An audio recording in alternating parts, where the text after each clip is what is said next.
Joe, and Penny's here of Perfect Partners Equine. Hello, everybody. Well, in this video today, we'll be working on Tucker again.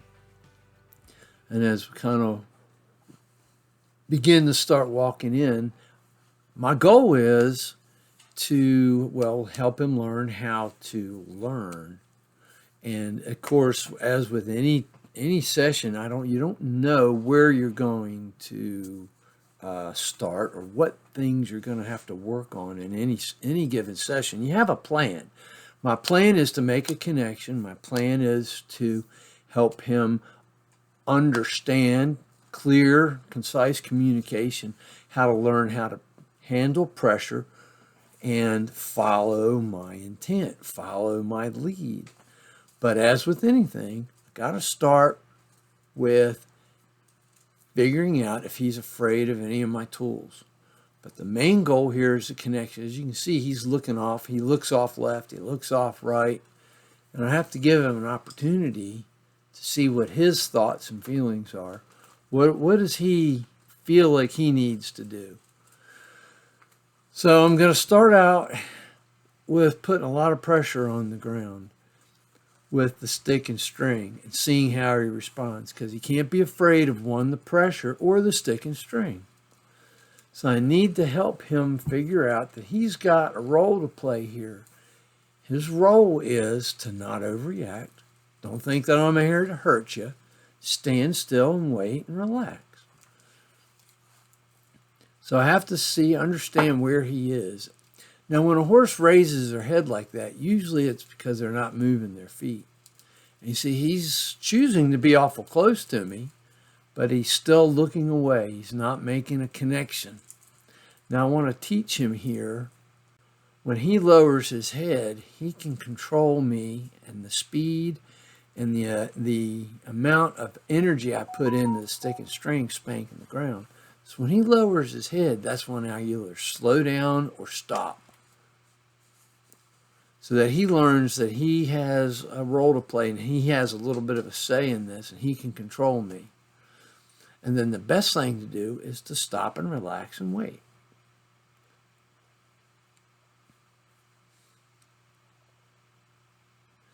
Now you have to reward the slightest try. So if you see the head drop a little bit, maybe slow down. Now, if he happens to move or run into my stick and string, well, that's his choice. That's up to him. I'm not going to change what I'm doing because he hasn't relaxed or has moved out. So I'm kind of also think of it as setting boundaries. So by smacking the ground on either side, I'm setting a boundary. Don't go left, don't go right. Just stay here focused on me. Now, if he looks left, I might put more pressure on the right side to see if I can bring his head back left. If I can't do that, I'll switch my stick and string over and block him on the side where he's looking. Create too much pressure to have him look away or look center to me. If you notice, my rhythm gets slower. The lower his head gets, the slower I get. And this is a lot similar to where you were with him on the first session that we watched in the round pen. But this is a different day, so you have to start kind of all over at the beginning again and go through what you worked with him the other day that he got better. He got better with as he went along. But you have to start all over at the beginning again. And that's what you have to do every day. Start at the very beginning. As the basics get better, you can go by that a little bit. You don't have to go back here. But when you see there's a problem, you got to go all the way back to, do I have connection? Are they afraid of my tools? And then build from there. And you'll see as we go through this video how I build on moving the hindquarters, because not just standing still, but I want him to relax. And I know the one thing you can't hear in this, because it was so windy out, is him breathing out, relaxing. So not just getting him to lick and chew, that's getting him to think. And I may stop there first, then I'll get him to go past lick and chew to relax. So I've moved on to his side? Can I beat the ground on either side, put lots of pressure there, and have him relax? Now, I'm doing two things here. I'm putting energy and motion over his head. There's a couple things horses hate. They hate things that move and hate things that make noise. So slapping the ground with your stick and string makes noise and moves. So I have to teach them how to handle that motion. And that's going to go a long way as we progress further. But we have to prepare them for our world, because we can't control everything in our world. When we go outside this round pen, there's too much going on that we can't control. The only thing we can do is prepare our horse to learn how to handle things that they see as a threat. But my main goal here today is to make the connection and build a connection. I have to make him see that I am someone of value, that he can put faith in me, his trust in me, and that I am valuable to him. For more than just like food. Yeah. You know. And it's not curiosity. It's not, curiosity is good. We don't want to knock that out of them. It's not them being afraid. It's not about all these other things. It's about first making the connection. And that was my whole goal here for today. So now I've kind of moved on. So anytime you get them to stop and relax and not move their feet, then you got to put pressure on and teach them the difference between when you ask them to stop and relax and when you put pressure on, rhythmic pressure to move their feet. Then I have to teach them boundaries. So I'm kind of working on, can you move your shoulder? Can you disengage your hindquarters? Because Tucker still finds it difficult to lead, to follow you, to go places. And I'm still working on matching him, walking step for step. But I've got to teach him that it's okay to move away from pressure and to yield his hindquarters and relax. That's what I'm working on. 1, 2, 3, tap. But I want to really give him a chance to see what I'm asking, understand it, and then follow through. That yielding his hindquarters isn't going forward, because everything he sees as pressure is to escape and run away from it. So I need to show him he doesn't have to escape by running away. All he has to do is to get the pressure to release is to move and relax. Move and relax.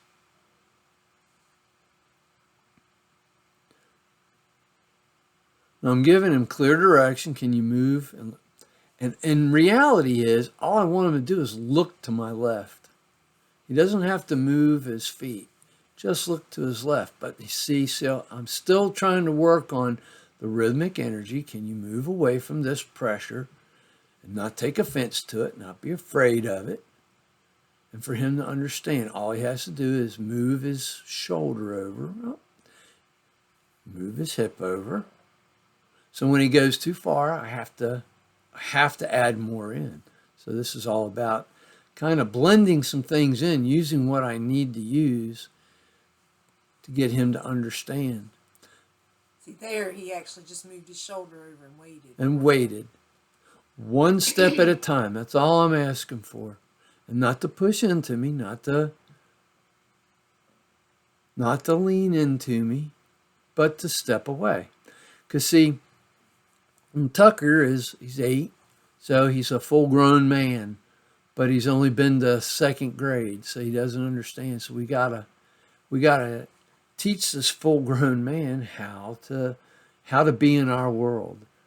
Understand that this pressure means to move away. How to follow my hand with the lead rope ends, because the lead rope is going to turn into be your rein. And to not get offended by it. Just because you ask him to maybe take a step or two forward to stop, he shouldn't get offended by it. It just should be. That's right. Well, he's learning. And if we can't get upset with them if they don't understand or they're confused. But as we go through this, you'll see I have to keep working on things that he doesn't understand, or that he feels trapped, or he feels intimidated by. So we have to stop and fix those things.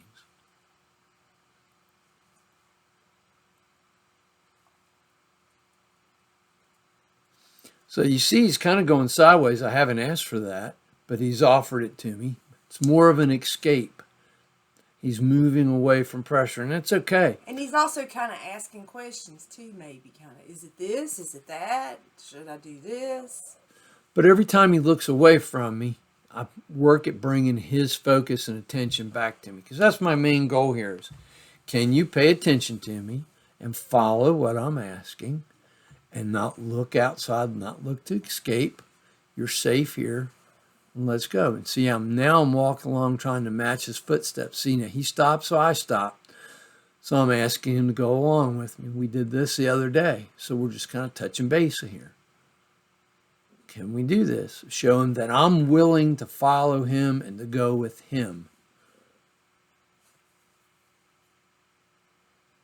Remember, my goal is here to have him look at me and go, oh, you get me. I see, I understand.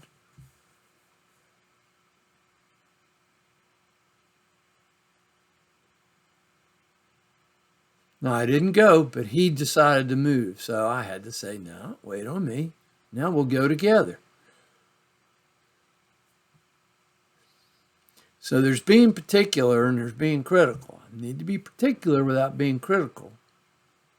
I think you'll see me kind of tap the lead rope with my stick and string to put downward pressure, to put a little rhythmic energy in front of him, but yet still touch that halter and lead rope and say, hey, can you back off of this pressure? So I'm kind of blending some stuff in together. There you go. He's kind of getting it. And don't be afraid to try, to experiment. And then don't be sad if it doesn't work out. Or if you only get a little bit today, because you're constantly building what we did the day before. Sometimes you go backwards and you got to get it back to just where you were the day before. And sometimes you go a little further forward. But every day is a building process. There we go. He's getting it. And can you go with me? Here he comes. And my stick and string kind of support him. There we go. He walked past me. You can't go past me, and you can't stay behind me. You have to go with me.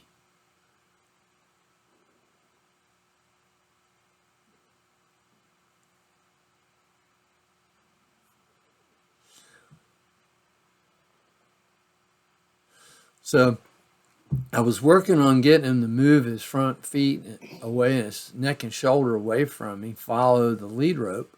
So I changed up and did this just to kind of break it up because he was kind of getting it, but not. So I said, let's do something different. Let's see if you can put these two things together and go forward. Understand that the pressure behind you, just move away from, and the pressure in front of you, you move back from. And can you maintain your connection to me? So when something's not really working, don't be afraid to stop doing it and try a little something else. See if you can get their attention, get them to go, oh, I get it. And then go back and revisit it.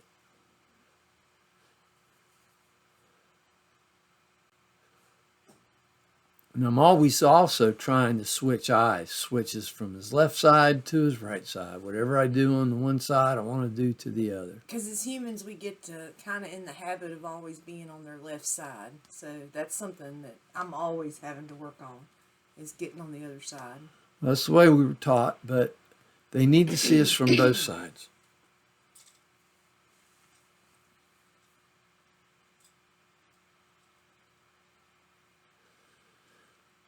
As you can see, he's beginning to understand I have a plan.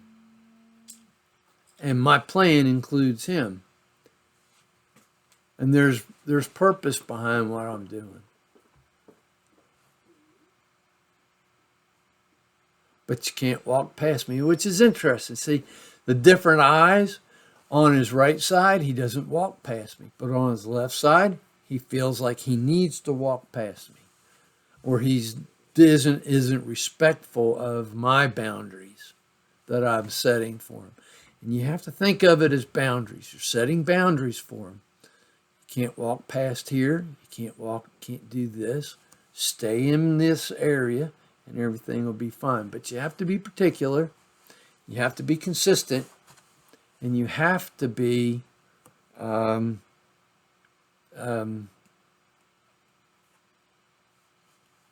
well, you have to be consistent. I had another word I was going to use.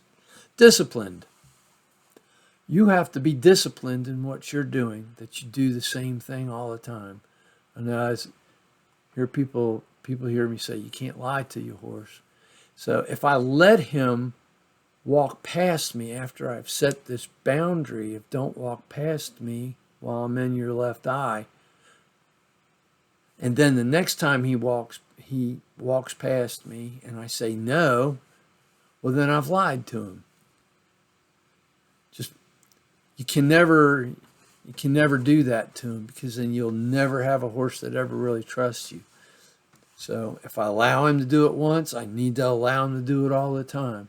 And don't be surprised when they get upset with you because they thought it was okay to do it.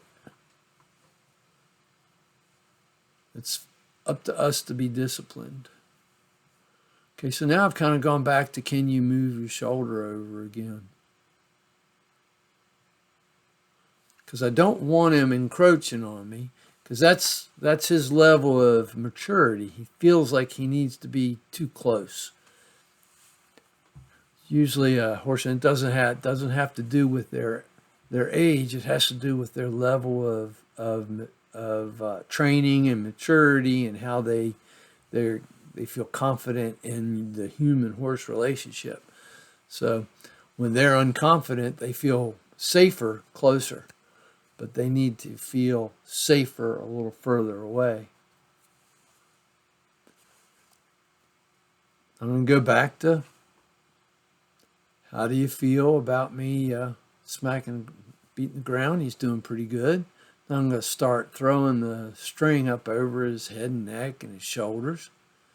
I'm going to see if you can follow my intention. All I want him to do is look in the direction that I'm pointing with my rope hand. Before he can go that way, he has to acknowledge that there is a direction, a clear direction. And I don't want him to blast off or just blindly run there. I want him to know there's a clear direction. So before I get him to move his feet, he has to look in that direction. Then I'm working on, can you just move your feet over there one step and relax? Okay, there you go. Now you can go in that direction. So I built up on it. First, can you look that way? Then can you move a foot that way? Now can you go that way? You'll see as he gets better with it, as he begins to understand. If you break it down into very simple steps, you'll keep your horse's attention. See how he's shaking his head. He's trying to release that stress, because he had built up stress because he didn't understand. Now I'm going to yield his hindquarters, and we'll go the other way. Let's see how we get him to go the other way. I can't remember if I do that there or not. So maybe he didn't yield his hindquarters as good as I wanted. I'm getting him to step over one more step. And there he goes. Very good. That was a little better.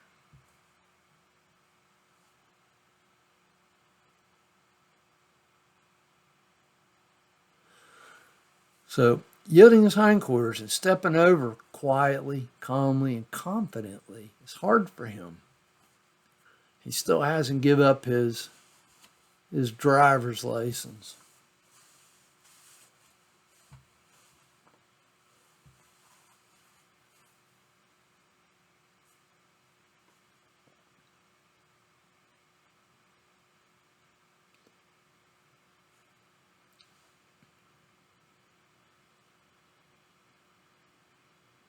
You can see him licking and chewing. He's thinking about what I'm asking. Now I'm going to ask him, can you go to my right? So I put pressure 1.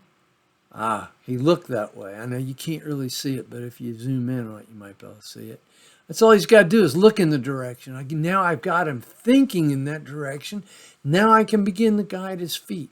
The same thing works in the saddle. Where your horse looks is where they're thinking about going. So I got to direct his mind so I can direct his feet. Can you go in that direction? So I'm going to help him find. There he goes. And that's when I quit. See how slow I was with my rhythmic energy and pressure behind him? Well, I have to give him a chance to think through the puzzle. I've created a puzzle. I have to get him the chance to think through it.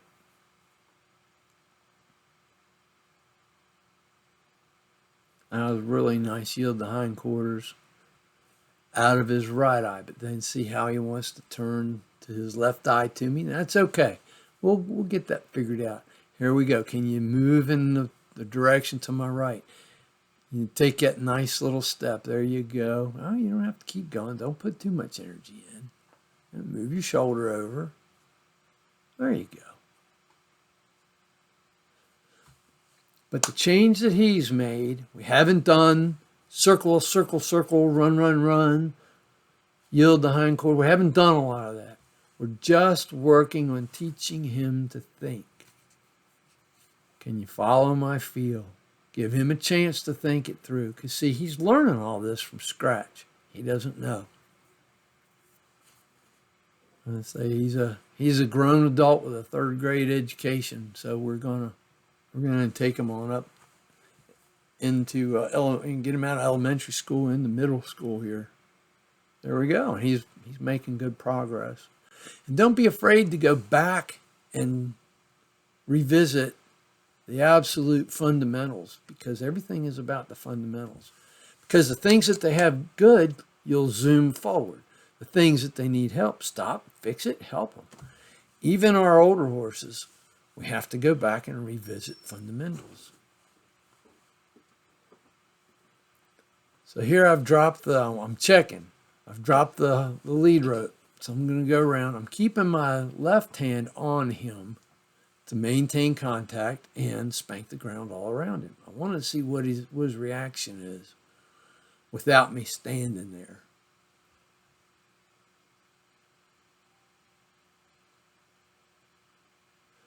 Now I know from the other day when the end of my stick and string, the string landed up around his pole, around his ears. He really took offense to it. See how his head's up? He's not comfortable with this yet. That's okay. We'll work on it. Now I go to touch him behind his ears and see how his head's. So what he's telling me is he doesn't want to relax because he feels threatened. Even though he's not running, jumping, moving around, trying to run away, he still is not comfortable and confident. So we got to build on that. So this was like a friend. I'm not going to scold him or make him wrong for this. I'm just going to keep rubbing, keep doing what I'm doing, showing him that he can relax. And when he relaxes, that's when I relax. And all I'm doing here is just rubbing behind his ears. But see, he finds it offensive because, well, number one, that's a very vulnerable place. If a stallion goes after him, that's where they're going to go to grab him there to take him down to the ground to break his neck. So that's a very vulnerable place, just like the hindquarter and the flanks are. Now, see, he can't look at me here. He has to look away. It's too much pressure. But I'm not letting off. I'm letting him realize that you can be okay. You're okay. Because see, if I quit, he'll never find relaxation in what I'm asking of him. But I have to recognize that he's telling me he's struggling with that. So that's something I'm going to keep revisiting and I'm going to work at to help him get through.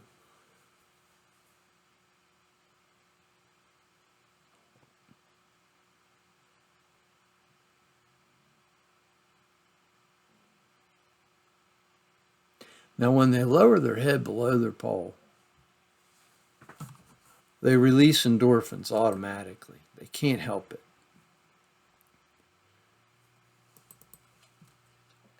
So that's my goal is no matter whether I'm riding or working on the ground. All right, so I mean, getting him to lower his head and keep it lowered and learn how to lower it. That's my goal, no matter where I'm riding or on the ground. That's what I'm always working towards. It's teaching them how to relax. And it's an ongoing struggle.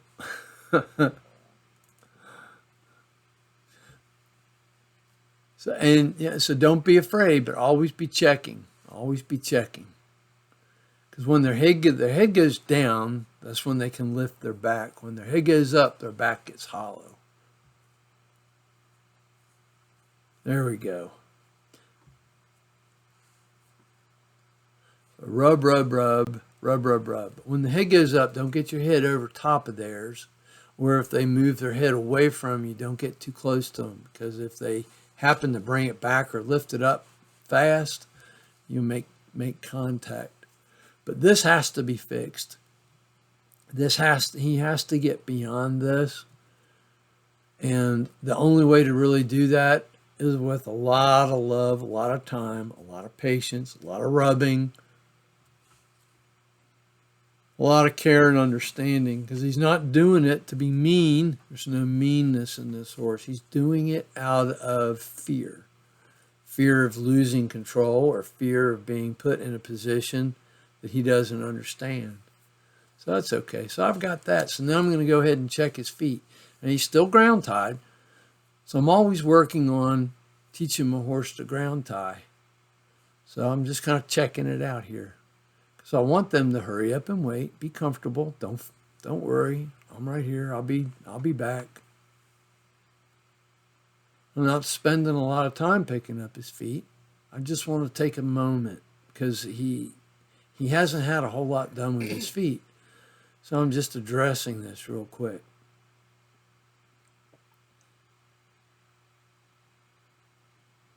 Great, there we go. Can you put your head down? He says, yeah, I can do that. I can see it. So it's all right. Now, when I put my hand between his ears, right behind his ears, the minute he lowers his head, I either go to rubbing or I take my hand off completely or move it down his neck towards his withers to release that pressure. Then the minute it comes up, I put my hand right back there and go to rubbing some more. When I want it to go down, I'll slowly kind of put a little pressure between my thumb and my forefinger to see if he'll lower his head.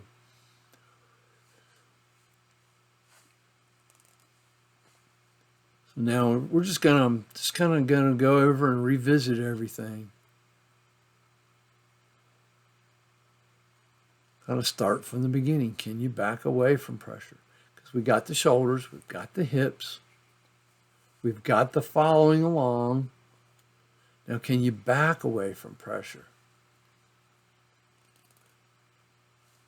So as I'm trying to kind of end this session up, I just want to revisit everything. Kind of a recap. Back away from pressure. Can you follow this? There he goes. He stepped. He looked in the right direction. Attaboy.